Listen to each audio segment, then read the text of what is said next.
27 Juli hingga 7 Agustus 2023 menunjukkan elektabilitas bakal calon presiden dari Partai Gerindra Prabowo Subianto unggul saat head-to-head dengan Ganjar Pranowo dan Anies Baswedan.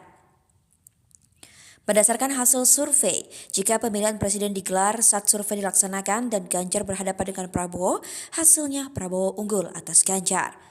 Hasil survei menunjukkan terjadinya akumulasi perolehan suara untuk Prabowo dalam skema head-to-head dua calon berhadapan.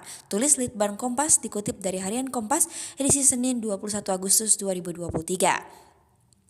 Survei menunjukkan dalam skema tersebut Prabowo memperoleh 52,9%, sedangkan Ganjar 47,1%.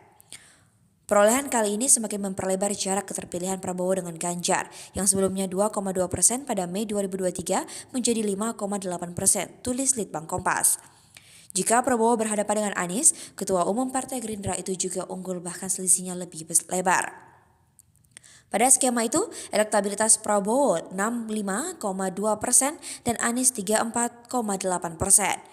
Jarak keduanya sebesar 30,4% lebih lebar dari hasil survei sebelumnya yakni 24%.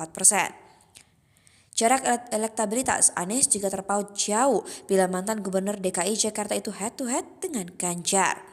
Survei menunjukkan elektabilitas Ganjar 60,1% dan Anies 39,9% jika keduanya berhadapan.